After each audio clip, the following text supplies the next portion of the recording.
Hey guys, welcome to government jobs Gyan YouTube channel. Guys, आज की इस वीडियो में हम बात करेंगे इसरो के new recruitment notification online form apply process के बारे में।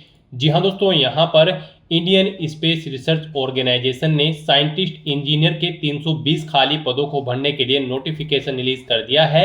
कैसे आप इस भर्ती में पार्टिसिपेट करने के लिए अपने फॉर्म अप्लाई कर सकते हो बिना कोई मिस्टेक किए हुए, इसकी पूरी जानकारी हम आपको स्टेप बाय स्टेप रजिस्ट्रेशन से लेकर प्रिंट तक इस वीडियो में देंगे। बस आपको इस वीडियो को स्किप के बिना शुरू से लेकर एंड तक देखना है। उसके बाद वीडियो पसंद आए तो इसे लाइक और शेयर कर दें। चैनल पर नए हो तो इसे सब्सक्राइब कर लें। साथ ही साथ आपको फॉर्म अप्लाई करते हुए जो भी प्रॉब्लम फेस हो रही है उन सभी का हल आपको इस वीडियो में मिल जाएगा। कैसे यहाँ पर आपको अपने डॉक्यूमेंट अपलोड करने हैं, एजुकेशनल क्वालिफिकेशन की डिटेल देनी है, फोटो और सिग्नेचर अपलोड करने हैं, पूरी जानकारी आपको इस भर्ती से रिलेटेड और उसके फॉर्म भरने से रिलेटेड इस वीडियो में प्रोवाइड कर दी जाएगी। तो आपको एंड तक हमारे साथ इस वीडियो में बने रहना है। तो बिना कोई वक्त गंवाए चलिए शुरू करते हैं। आपको इस वीडियो के डिस्क्रिप्शन बॉक्स में हमारी वेबसाइट IND-sarkari-naukri.in के इस पेज का लिंक मिल जाएगा। यहाँ पर आपको इस भर्ती के रिगार्डिंग सभी डिटेल्स प्रोवाइड करा दी गई है। Indian space research organisation ISRO ने यहाँ पर साइंटिस्ट इंजीनियर के 320 खाली पदों को भरने के लिए नोटिफिकेशन रिलीज कर दिया है। साइंटिस्ट इंजीनियर यहाँ पर electronics, mechanical, computer science, PRL electronics, PRLCS discipline के अंतर्गत हैं। इन डिसिप्लिन में अलग अलग वैकेंसीज निकली है। टोटल 320 वैकेंसीज है जिनके लिए आप फॉर्म अप्लाई कर सकते हो। आप 27 मई 2025 से 16 जून 2025 तक अपने फॉर्म अप्लाई कर सकते हो। ऑल इंडिया से आप ऑनलाइन मोड में अप्लाई कर सकते हो। यहाँ पर अनरिजर्व OBC EWS कैंडिडेट को 750 रुपये फीस जमा करानी है। फिर जब आप एग्जाम में पार्टिसिपेट कर लेंगे तो आपको 500 रुपये फीस यहाँ पर रिफंड कर दी जाएगी। SC ST PWBD EX serviceman और वुमेन कैंडिडेट को 750 रुपये फीस जमा करानी है। पूरी की पूरी फीस उनकी यहाँ पर रिफंड कर दी जाएगी। यहाँ पर आप ऑल इंडिया से ऑनलाइन मोड में अप्लाई कर सकते हो। उसके लिए आपको इस पेज को नीचे स्क्रॉल डाउन करके इंपॉर्टेंट लिंक सेक्शन में आना है। ऑफिशियल नोटिफिकेशन PDF लिंक पर क्लिक करके इस भर्ती के नोटिफिकेशन को ओपन कर लेना है और इसमें से आपको सभी डिटेल्स रीड कर लेनी है। यहाँ पर आपको सभी डिटेल्स प्रोवाइड कर दी गई है, जैसे कि क्या पोस्ट का नाम है, कितनी उसके लिए नंबर ऑफ वैकेंसीज है, कौन सी कैटेगरी में कितनी वैकेंसीज है, कैसे आप अप्लाई कर सकते हो और कब से कब तक आप अप्लाई कर सकते हो। पूरी जानकारी आपको इस नोटिफिकेशन में दे दी गई है। आप सभी डिटेल्स यहाँ से रीड आउट करें, उसके बाद आप अपने फॉर्म अप्लाई कर लें। फॉर्म अप्लाई करने के लिए भी आपको हमारी वेबसाइट के इसी पेज पर ही अप्लाई ऑनलाइन का लिंक दिया गया है। जैसे ही आप इस लिंक पर क्लिक करेंगे तो आपके सामने इसरो का ये ऑफिशियल पोर्टल ओपन होगा। गाइस, यहाँ पर आपको जनरल इंस्ट्रक्शंस और इस भर्ती की सभी डिटेल्स प्रोवाइड कर दी गई है। आपको सभी डिटेल्स केयरफुली चेकआउट कर लेनी है। उसके बाद यहाँ पर आपको ऊपर ही पोस्ट के नाम दिए गए हैं। यहाँ पर आप जिस भी पोस्ट के लिए अप्लाई करना चाहते हैं यहाँ पर उस पर क्लिक करके आप अप्लाई कर सकते हो। जैसे कि हम यहाँ पर गाइस आपको साइंटिस्ट इंजीनियर SC मैकेनिकल की पोस्ट के लिए अप्लाई करके दिखा रहे हैं। तो इस पोस्ट पर अप्लाई करने के लिए आपको इसी पोस्ट के इस लिंक पर क्लिक करना है। उसके बाद आपके सामने यहाँ पर एप्लीकेशन फॉर्म स्टार्ट हो जाएगा। यहाँ पर आकर सबसे पहले आपको अपना फुल नेम एंटर करना है। उसके बाद आपको अपना ईमेल एड्रेस यहाँ पर एंटर करना है, उसे रिटाइप कर देना है। फिर आपको अपना जेंडर यहाँ पर सेलेक्ट करना है, अपनी कैटेगरी यहाँ पर आपको सेलेक्ट कर लेनी है। आप EX सर्विसमैन हैं तो यस ऑप्शन सेलेक्ट करें, नहीं है तो नो ऑप्शन आप सेलेक्ट कर लें। फिर यहाँ पर आपसे पूछा गया कि क्या आप पर्सन विद डिसेबिलिटी कैंडिडेट हैं, अगर हैं तो आप यस करेंगे, नहीं तो नो ऑप्शन सेलेक्ट कर लेंगे। फिर यहाँ पर आपसे पूछा गया है कि क्या आप सेंट्रल गवर्नमेंट या फिर स्टेट गवर्नमेंट या फिर किसी एटोनिमस बॉडी में कार्यरत हैं, अगर हैं तो आप यस करेंगे, नहीं तो नो ऑप्शन सेलेक्ट कर लेंगे। फिर यहाँ पर आपसे पूछा गया है कि क्या आप यहाँ पर सेंट्रल गवर्नमेंट या फिर डिपार्टमेंटल कैंडिडेट हैं जो कि कंटिन्यूसली 3 साल से या फिर इससे ज़्यादा से यहाँ पर कार्यरत हैं, तो उन्हें एज में रिलैक्सेशन मिल जाएगा। अगर हैं तो आप यस करें, नहीं तो नो ऑप्शन सेलेक्ट करें। फिर आपको अपने फादर का नाम यहाँ पर एंटर करना है। उसके बाद गाइस यहाँ पर आपको अपना फोटो और सिग्नेचर अपलोड करने हैं। फोटो यहाँ पर आपका और सिग्नेचर JPG या फिर JPEG फॉर्मेट में होने चाहिए। और यहाँ पर आपकी फाइल का साइज मैक्सिमम 50 KB है, इससे कम साइज की फाइल यहाँ पर आपको अपलोड करनी है फोटो और सिग्नेचर की। तो यहाँ पर आपको चूज फाइल के इस बटन पर क्लिक करना है और अपना फोटो और सिग्नेचर अपलोड यहाँ पर कर देने हैं। और उसके बाद आपको नेक्स्ट स्टेप के इस ऑप्शन पर क्लिक कर देना है। नेक्स्ट यहाँ पर आपको अपनी डेट ऑफ बर्थ सेलेक्ट कर लेनी है। उसके बाद यहाँ पर आपको अपना कोरोस्पोंडेंस एड्रेस एंटर करना है या फिर कम्युनिकेशन एड्रेस। यहाँ पर आप अपना एड्रेस एंटर करें, अपनी सिटी एंटर करें, स्टेट सेलेक्ट करें, पिन कोड दें, कॉन्टैक्ट नंबर यहाँ पर आप एंटर करें। अल्टरनेट या फिर इमरजेंसी कॉन्टैक्ट नंबर देना चाहते हैं तो यहाँ पर आप एंटर कर दें। अपना नियरेस्ट रेलवे स्टेशन का नाम यहाँ पर आप दें। फिर यहाँ पर आपको अपना रिटर्न टेस्ट सेंटर सेलेक्ट कर लेना है। उसके बाद यहाँ पर आपको अपनी बैंक अकाउंट की डिटेल प्रोवाइड करनी है। यहाँ पर आने के बाद गाइज आपको अपने बैंक अकाउंट का नंबर एंटर करना है, उसे एक बार फिर से एंटर करके कंफर्म कर लेना है। अकाउंट होल्डर का नाम आपको देना है, अपने बैंक का IFSC कोड एंटर करना है, उसे एक बार फिर से एंटर करके कंफर्म कर लेना है। बैंक का नाम और ब्रांच का नाम यहाँ पर आपको देना है। ये बैंक अकाउंट की डिटेल यहाँ पर आपकी फीस रिफंड के लिए आपसे मांगी गई है, तो आपको इसे केयरफुली यहाँ पर फिल करना है। इससे यहाँ पर आपकी फीस रिफंड होगी जब आप एग्जाम में पार्टिसिपेट कर लेंगे। अपनी डिटेल फिल करने के बाद फिर आपको नेक्स्ट स्टेप के इस ऑप्शन पर क्लिक कर देना है। नेक्स्ट यहाँ पर आपको अपनी क्वालिफिकेशन की डिटेल प्रोवाइड करानी है। यहाँ पर इस भर्ती में पार्टिसिपेट करने के लिए आपके पास BTech की डिग्री होनी जरूरी है रिलीवेंट डिसिप्लिन के अंतर्गत।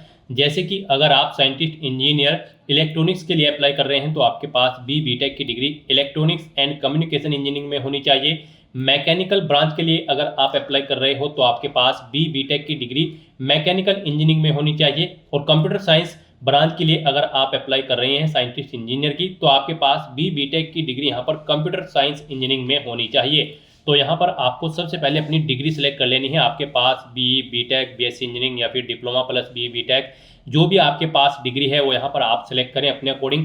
फिर ब्रांच सेलेक्ट करें, यहाँ पर आपके पास किस ब्रांच में डिग्री है। उसके बाद यहाँ पर आपका रिजल्ट अवेटेड है या फिर डिक्लेयर हो चुका है, आप यहाँ पर ऑप्शन सेलेक्ट करें। और उसके बाद गाइज यहाँ पर आप नेक्स्ट स्टेप के इस ऑप्शन पर क्लिक कर दें। उसके बाद यहाँ पर आपको इंस्टीट्यूट या कॉलेज का नाम देना है जिससे आपने अपनी क्वालिफिकेशन पास आउट की है। फिर आपको यूनिवर्सिटी सिलेक्ट कर लेनी है जिससे आपने अपनी क्वालिफिकेशन पास आउट की है। फिर यहाँ पर आपके जो मार्क्स हैं वो यहाँ पर आपका जो कोर्स का टाइप था वो सेमेस्टर वाइज था या फिर ईयर वाइज या फिर मिक्स था ईयर एंड सेमेस्टर वाइज, तो यहाँ पर आप अपने अकॉर्डिंग ऑप्शन सेलेक्ट करें।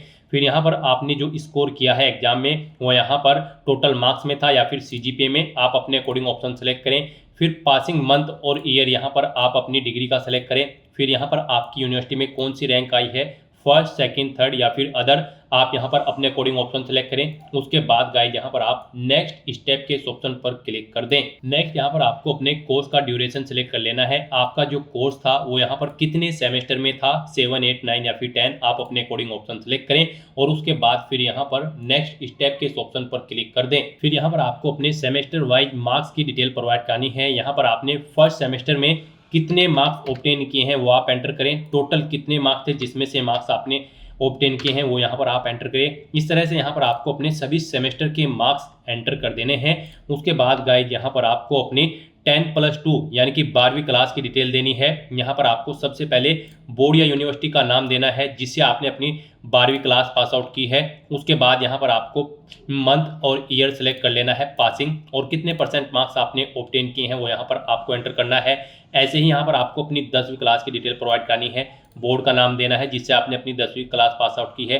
पासिंग मंथ और ईयर आपको सेलेक्ट कर लेने हैं, कितने परसेंट मार्क्स आपने ऑब्टेन किए हैं वो यहाँ पर आपको एंटर करने हैं।